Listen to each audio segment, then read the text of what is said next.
E o presidente Lula pediu ao Congresso que retire de tramitação 4 projetos encaminhados ao parlamento pelo governo Bolsonaro. Uma das propostas poderia isentar militares de punições por mortes provocadas em operações de garantia da lei e da ordem.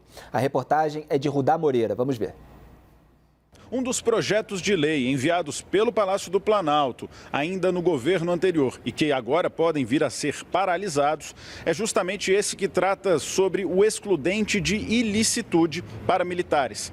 Pela proposta, que foi encaminhada ao Congresso em novembro de 2019, lesões ou até mortes causadas por militares durante um confronto em operações de garantia da lei e da ordem não serão crime. Isso caso essa lesão ou essa morte ocorra em reação a uma agressão que seja considerada injusta. Este é um dos 4 projetos de lei de Jair Bolsonaro que o presidente Luiz Inácio Lula da Silva quer agora que o Congresso Nacional retire de tramitação. Além dessa, sobre a ação de militares durante a operação de GLO, as outras propostas que Lula quer retirar do Congresso tratam de normas para o uso das redes sociais, da cessão de excedente em contratos de partilha do pré-sal e da instituição da Política Nacional de Longo Prazo. Sobre o uso de redes sociais, o projeto de lei enviado por Bolsonaro propõe uma alteração no Marco Civil da Internet para impedir que plataformas e redes sociais cancelem perfis ou removam conteúdos, removam publicações que descumpram os termos de serviço, a menos que haja uma justa causa. Bom, sobre o pré-sal, o projeto do governo anterior autoriza a União a vender o excedente em óleo a agentes privados por meio de leilões. E, por fim, a Política Nacional de Longo Prazo traria regras e fundamentos de planejamento estratégico de longo prazo da administração pública para, de acordo com o texto, garantir a soberania nacional e promover o desenvolvimento. Os pedidos de Lula para a retirada de tramitação desses 4 projetos de lei do governo Bolsonaro foram publicados hoje no Diário Oficial da União. Rudá Moreira, de Brasília, para a CNN Brasil. Caio, Lula derrubando, então, várias medidas de Jair Bolsonaro. Qual delas você destaca? O excludente de ilicitude foi muito alvo de polêmicas no começo do governo Bolsonaro. Muita gente criticava como o presidente da República dando uma licença para os militares matarem em operações, e já há muita letalidade nas operações policiais, principalmente a gente vê no noticiário do Rio de Janeiro, e havia toda uma preocupação, aí se tentou uma modulação, um sentimento de injusta agressão, etc., algo que parecia ampliar aquilo que já estava englobado pela legítima defesa, que é um dispositivo também constitucional. Como é que você avalia? Felipe, sabe que tem uma coisa interessante? Isso foi super polêmica e, salvo engano, é de 2019, né? Que foi dos primeiros projetos da área de segurança pública, era o Moro o ministro, e acabou não emplacando. E tinha a questão do Wilson Witzel também, que era então governador do Rio de Janeiro, que também defendia essa medida. Por que não emplacou? Isso que eu acho muito interessante. A minha área fim aí da vida é Congresso Nacional, fiquei lá cobrindo 10 anos Congresso em Brasília.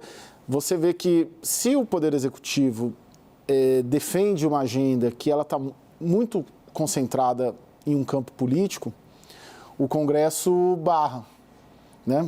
Isso aconteceu com isso, porque o Congresso é um Congresso sempre de centro, ele sempre puxa, vamos dizer assim, os extremos para o meio.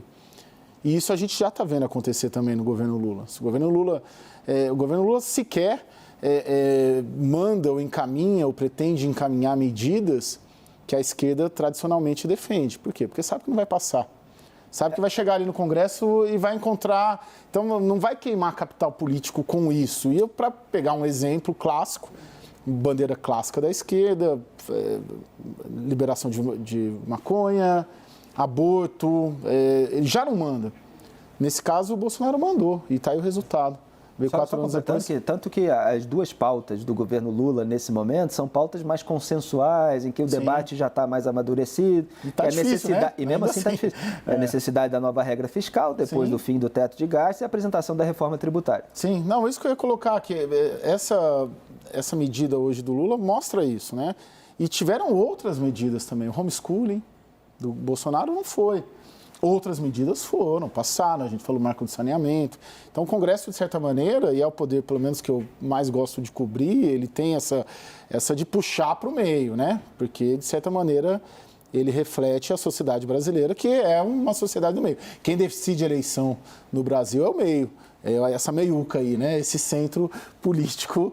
Muitas vezes fisiológico, né? Só para a gente não parecer que a gente está omitindo algumas medidas, né? Tem o afrouxamento da lei das estatais, que já passou pela Câmara, pode passar pelo Senado. Quer dizer, tudo que é de interesse deles em termos fisiológicos também eventualmente avança. Mas como você está colocando perfeitamente, essas pautas mais ideológicas extremadas, elas sofrem freios. Sim, é isso.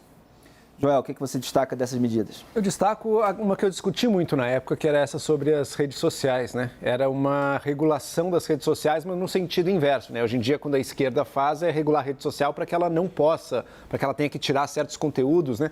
A do Bolsonaro era uma regulação no sentido contrário, ele proibia a rede social de exercer qualquer autonomia da própria empresa ali para tirar. Não, você só pode tirar o conteúdo se tiver uma medida judicial, ou seja, a própria rede não podia mais escolher. Não, a regra dela, olha, esse tipo de conteúdo eu não quero, vou tirar e ponto final. Sobre saúde pública, desinformação sobre saúde pública, por exemplo, acho que, se eu não me engano, foi discutido no contexto da pandemia.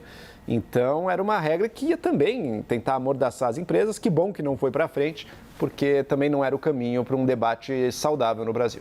Janaína? Eu penso que as empresas abusaram bastante, né, dessas exclusões. Algumas postagens absolutamente inocentes, neutras, foram derrubadas. Muitas vezes o algoritmo identifica uma palavra e nem olha o contexto e já tira a postagem. Isso não significa que devêssemos manter necessariamente o projeto, mas não acho que a discussão fosse pouco saudável, não. Acho que a discussão ela é, inclusive, necessária. Eu integrei a CPI das fake news aqui e muito do que eu perguntei para os representantes das várias plataformas era quais são os critérios, né, para excluir. Por que os discursos de ódio de uns caem e os discursos de ódio de outros não?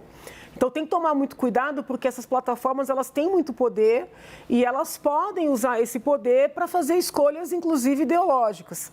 No caso das excludentes, né, o que eu disse na época e reitero agora, é que a legislação penal já as prevê. Então, já tem no Código Penal a hipótese da legítima defesa própria de terceiros, do estrito cumprimento do dever legal, do exercício regular do direito. Então, assim, pela lei, né, um policial que entra num conflito e nesse conflito fere ou mata, ele já tem condições de se defender. A legislação já permite. O que está acontecendo na prática é uma mistura de circunstâncias.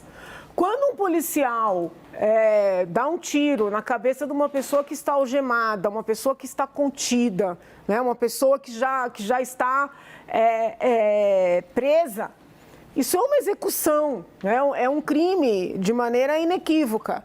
Agora, muitas vezes num conflito, numa perseguição, num acompanhamento, você tem um enfrentamento.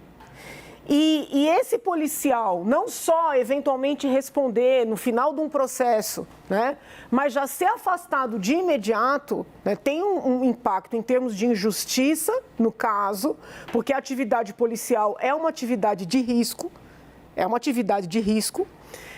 e tem todo o impacto negativo para a segurança pública.